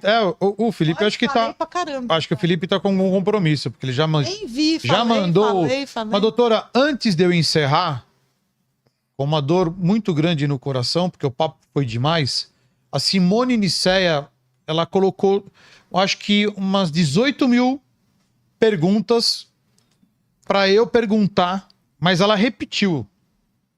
Simone, sua fofa. Alex, você poderia perguntar, porque né? Já estressou, porque eu não li a pergunta dela. Você poderia perguntar para a doutora Thaís o que representa para ela uma ou um cachorrinho bem branquinho, bem pequenininha, que aparece nas Nossa, fotos ela é do seguidora. Facebook Ela é dela. ela é seguidora, essa pessoa. Caramba, você é seguidora do Instagram, hein? Olha, por isso que tá sabendo de tudo. É a minha chihuahua, Cici. Olha aí, É tá a minha vendo? Porque ela cachorrinha. adora. Até isso ela sabe. Caramba, eu quase não mostro a cachorra. Agora, ela é seguidora raiz, essa pessoa. Fala pra ela mandar no direct um oi pra gente lá no Instagram. Olha lá, hein, Simone. E essa é raiz, deve acompanhar a gente há muito tempo, porque eu quase não mostro a cachorrinha. Pra ela ver, assim, lembrar a pessoa. Essa tá com a memória boa, acho que ela nem a enxaqueca dela ou tá tratada, ela tá bem. Fala pra ela que a memória dela tá power, porque há muito tempo eu não mostro a Cis. Muito tempo, mas tá em casa. Catarina Campos, a doutora é um clássico. Bem dizem que pessoas inteligentes costumam a gostar de boas músicas. É verdade, é verdade. O cérebro tem que estar preparado para ouvir o bom, né? Com certeza. Doutora, infelizmente, não gostaria, mas vai ficar a porta sempre aberta, a casa é sua. Certeza. Adorei. Agora esse microfone é seu, aquela câmera é sua, mas não vai poder levar para a clínica, porque Tá senão eu não tenho podcast na semana que vem. Para a doutora falar o que achou de hoje, do nosso papo, e colocar suas redes sociais para a galera te seguir, fazer a consulta, porque eu tenho certeza. Hoje, algumas consultas já foram agendadas na hora do... Não, na hora do podcast até às 8. Sim. O pessoal já entrou no WhatsApp, né? Uma já falou que marcou pro dia 30. E, como eu falei, até Os meus dezembro... seguidores acompanham. Até gente. dezembro a agenda vai estar lotada. Sim, primeiro queria agradecer aqui ao Alex, a equipe dele toda. Esse papo foi maravilhoso. Eu sempre gosto de ter a chance, porque lá no Instagram a gente faz muito stories, mas é aquele formato curto que não entrega para vocês. E aqui a gente tem a chance de sentar, conversar, falar. Mas acho que o mais importante, gente, enxaqueca não é só crise de dor de cabeça, tá bom? Eu falo, repitam comigo esse mantra. Enxaqueca é uma doença e não é só dor de cabeça. E vão procurar ajuda, tá? Tem tratamento, tem controle, tem muita coisa para fazer. Que esse papo tenha ajudado vocês a ter um norte, a saber que algumas coisas não são legais na vida de vocês e que o que parece que está ajudando pode estar atrapalhando, quando a gente conversou sobre algumas coisas de alimentação e tudo isso. Se vocês querem ver mais sobre sintomas de enxaqueca, ou como são os tratamentos, sobre esse papo que a gente está falando lá no Instagram do Headache Center Brasil, tem um monte. O nosso Instagram é muito informativo, praticamente é só isso. Então a gente tem muito seguidor, alguns deles estão aqui hoje. Vai para lá também, segue a gente, aproveita que o papo se estende por lá. E obrigada. A gente que agradece, doutora. Foi um prazer enorme. Que papo, a galera só elogiando. Que bom. meu... Nenhum hater? Quando eu falei do café, ninguém fez hater? O pessoal ficou triste, né? Ficou triste porque todo mundo toma café e come chocolate. Sim. Então... Mas você não fez hater, já estamos no lucro. Não, só foi elogio. Acho que eu defendi porque, né? Acho que o pessoal entendeu um pouquinho. Com certeza. Diminuir já tá bom, não é, Alex? Vamos diminuir. É o que eu falei, vai menos que um dia chegar. Não exagera. Com certeza. Não exagera, povo. Começa a aprender a lidar com o cérebro, né? Isso aí. Aprende a acalmar esse cérebro, porque a vida já tá excitante demais. Muito. Depois da pandemia ficou mais ainda, Mais então, ainda. né? É isso aí, isso aí. Doutora, muito obrigado de coração. Galera, vamos lá, sigam a doutora, se inscrevam no nosso canal, dá o like é muito importante pra gente estar sempre trazendo conteúdo, histórias interessantes e bacanas. Galera, muito obrigado. Terminando agora esse episódio, você que tá na academia, você que gosta, ou tá indo para casa, ou tá indo pro trabalho, quiser ir escutando, também estamos no Spotify. Agora, na hora que a gente encerra, logo mais o Felipe já sobe, estaremos com o episódio da doutora Thaís no Spotify. Vamos lá, dar essa força pra gente e espero todos vocês terça-feira às 19h. Muito obrigado a todos, uma boa noite e um ótimo final de semana. Valeu!